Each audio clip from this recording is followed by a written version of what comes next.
Did Iran's top two leaders just hold a secretive 7-hour meeting, one of the longest and most detailed sessions reported between them so far? Just before the next round of dealings with Trump, did Iran's top two leaders really disappear behind closed doors for a full 7 hours? What exactly happened behind closed doors in Tehran? And why has the length of this meeting drawn so much global attention? Can Trump really handle a more united Iran after this meeting, especially if it strengthens the leadership's internal coordination?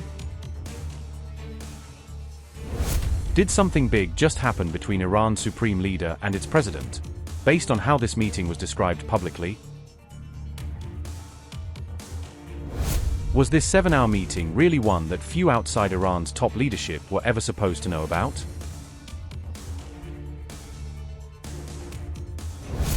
Has Mojtaba Khamenei's final instruction to the president now been revealed, offering a rare glimpse into the country's internal priorities? On August 10th, Masoud Pezeshkian confirmed that he held a 7-hour meeting with Supreme Leader Mojtaba Khamenei, one of the longest sessions reported between them. The Iranian president said the two discussed a wide range of national challenges facing the country at this critical moment. Pezeshkian said the meeting covered Iran's economy, the ongoing war, sanctions pressure, and the broader issue of national cohesion. Mojtaba Khamenei's biggest recommendation to Pezeshkian was to preserve national unity and cohesion above all else during this period. The meeting we had with our dear leader was a very good meeting. We were with him for approximately, perhaps, 7 hours. We were able to discuss all of the country's issues together.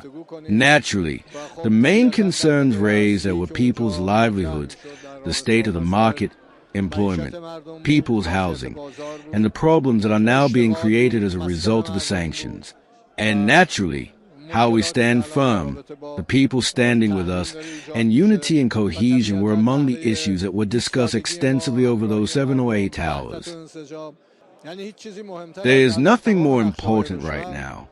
All of the enemy's plans are aimed at creating division. What we have to do is prevent divisions from emerging. We must refrain from words and statements that fall outside that framework. Among ourselves, inside the house, we may say many things to one another, but outside, a single voice, a single tune, must be heard by the world so that they know that our Iranian people, our dear country, stand together in defense of their independence, pride, dignity, and beliefs. The meeting comes amid speculation that Masoud Pezeshkian is increasingly frustrated with Iran's supreme leader and the direction of the government. Rumors have also circulated that Pezeshkian threatened to resign on multiple occasions, but was reportedly warned against doing so by Mojtaba Khamenei. New details have emerged suggesting growing strains between Iran's president and supreme leader, shedding fresh light on their reportedly fragile relationship. An Iran International report has revealed an insider account of the alleged meeting between President Masoud Pezeshkian and Mojtaba Khamenei. According to the report, the Iranian president allegedly met Mojtaba Khamenei at a secret location under extraordinary security arrangements. The report claims Pezeshkian spoke with Mojtaba from the back seat of a car while the meeting took place in complete darkness. According to Iran International, the vehicle had heavily tinted windows and the meeting location was kept so dark that neither leader could see the other. The report further alleged that Mojtaba Khamenei's security personnel did not even allow President Pezeshkian to shake the supreme leader's hand. The high-security meeting reportedly lasted only a few minutes before President Pezeshkian was asked to leave the location. According to Iran International, Pezeshkian left the meeting feeling deeply angered and humiliated by the manner in which it was conducted. Earlier, however, President Pezeshkian had publicly claimed that his meeting with Mojtaba Khamenei took place in a cordial atmosphere.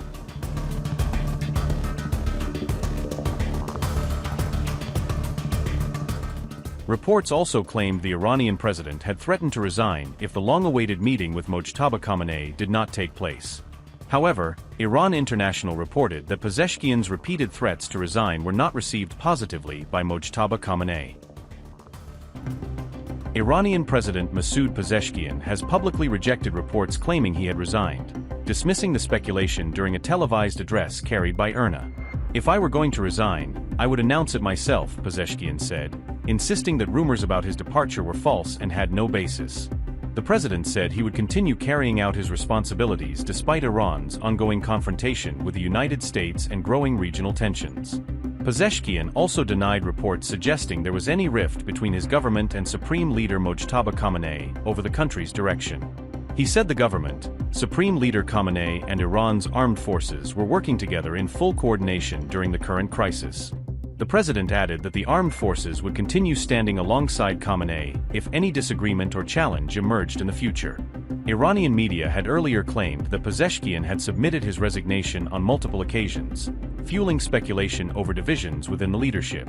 The remarks came as Tehran and Washington remained locked in a tense standoff despite continuing mediation efforts aimed at reducing regional tensions.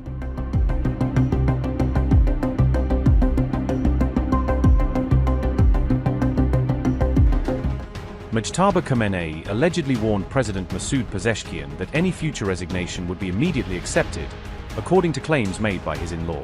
Mohammad Bagher Karazi claimed that President Pezeshkian had threatened to resign as many as 28 times, according to media reports. Karazi alleged that Mojtaba Khamenei said, "If he resigns again, I will approve it immediately," while describing internal political tensions. Mohammad Bagher Karazi said, and I quote, "If he resigns one more time, I will approve it. I will write approved underneath it. And that will be the end of it. Pezeshkian no longer dares. They all back down," unquote. The claims have triggered fresh political controversy across Iran's deeply divided power establishment and intensified speculation about internal rivalries. President Pezeshkian's office dismissed the allegations as baseless and false, according to Iran International. Mehdi Tabatabai said, and I quote, "A sinister alliance of deceitful agitators and proponents of extremism and incompetence has targeted sacred unity and national cohesion. 2 years after their defeat at the ballot box, they are still seeking revenge against the will of the people. They have become puppets of Iran's enemies. It is deplorable," unquote. Presidential officials accused political opponents of spreading rumors aimed at undermining national unity and deepening divisions within the country. A senior advisor to President Pezeshkian claimed Karazi has no access to Mojtaba Khamenei and is known for making what he described as strange stories. The allegations come months after reports claimed President Pezeshkian had considered resigning over what he saw as a loss of executive authority. Reports published in May said the president believed his administration had been increasingly sidelined by IRGC-linked hardline factions. Several reformist figures have urged Iranian authorities to clarify the allegations before they trigger a deeper political crisis inside the country.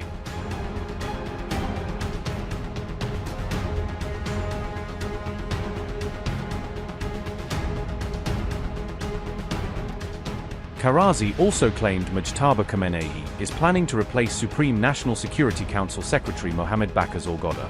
He further alleged that Mohsen Rezai is expected to take over as the next Secretary of Iran's Supreme National Security Council. Karazi also claimed Foreign Minister Abbas Araghchi was warned not to interfere in ongoing negotiations related to the United States.